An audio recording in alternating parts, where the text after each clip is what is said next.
നമസ്കാരം, കൊട്ടാരക്കര മീഡിയയിലേക്ക് സ്വാഗതം. ചൂരൽമലയിലും മുണ്ടക്കയിലും രക്ഷാപ്രവർത്തനം നടത്തുന്നവർക്ക് ഭക്ഷണം ലഭിക്കുന്നില്ല എന്നത് വ്യാജ പ്രചാരണമാണെന്ന് വയനാട് ജില്ലാ കളക്ടർ DR മേഘശ്രീ വ്യക്തമാക്കി. ഓരോ ദിവസവും ഇവർക്ക് ആവശ്യമായ ഭക്ഷണം പാചകം ചെയ്ത് കൃത്യമായി എത്തിച്ചു വിതരണം ചെയ്യുന്നുമുണ്ട്. സന്നദ്ധ പ്രവർത്തകർക്കോ പുറത്തുള്ളവർക്കോ ഭക്ഷണം പാകം ചെയ്ത് നേരിട്ട് വിതരണം ചെയ്യാൻ അനുവാദമില്ല. കളക്ഷൻ പോയിന്റിൽ ഏൽപ്പിക്കുന്ന ഭക്ഷണവും കൃത്യമായി വിതരണം ചെയ്യുന്നുണ്ട്. ഭക്ഷ്യസുരക്ഷാ വകുപ്പ് ഉദ്യോഗസ്ഥർ പരിശോധിച്ചതിന് ശേഷമാണ് ഭക്ഷണം വിതരണം ചെയ്യുന്നത്. പഴകിയ ഭക്ഷണവും ഗുണമേന്മയില്ലാത്ത ഭക്ഷണവും വിതരണം ചെയ്യുന്നത് തടയാൻ വേണ്ടിയാണ് ഈ ക്രമീകരണം. ഭക്ഷണം തയ്യാറാക്കുന്നതിനും വിതരണത്തിനും മേൽനോട്ടം വഹിക്കുന്നതിന് പ്രത്യേകം ഉദ്യോഗസ്ഥരെയും നിയോഗിച്ചിട്ടുണ്ടെന്നും ജില്ലാ കളക്ടർ പറഞ്ഞു. ജില്ലാ ഫുഡ് സേഫ്റ്റി ഓഫീസറുടെ നേതൃത്വത്തിൽ റവന്യൂ വകുപ്പ് ഉദ്യോഗസ്ഥരും ഫയർഫോഴ്സ് ഉദ്യോഗസ്ഥരും ചേർന്നാണ് രക്ഷാദൌത്യത്തിൽ ഏർപ്പെട്ടിട്ടുള്ളവർക്ക് ഭക്ഷണം വിതരണം ചെയ്യുന്നത്.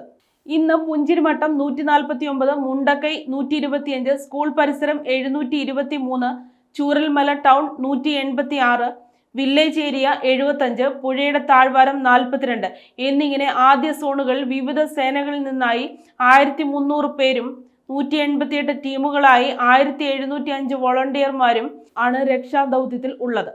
3600 പേർക്കുള്ള പ്രഭാത ഭക്ഷണവും 5500 പേർക്കുള്ള ഉച്ചഭക്ഷണവും ഇവർക്കായി എത്തിച്ചു. 4 ജീപ്പിലും ഒരു മിനി ലോറിയിലുമായി ആവശ്യമായ വെള്ളവും എത്തിച്ചിട്ടുണ്ട്. ഓരോ സോണുകളിലേക്കും പ്രത്യേകം വാഹനങ്ങളിലാണ് ഭക്ഷണം എത്തിച്ചത്. മേപ്പാടി പോളിടെക്നിക് കോളേജിൽ സജ്ജീകരിച്ച പൊതു അടുക്കളയിൽ തയ്യാറാക്കിയ ഭക്ഷണവും വിവിധ സന്നദ്ധ സംഘടനകളും മറ്റ് കളക്ഷൻ പോയിന്റുകളിൽ എത്തിച്ച ഭക്ഷണവുമാണ് വിതരണം ചെയ്തത് എന്നും ജില്ലാ കളക്ടർ അറിയിച്ചു.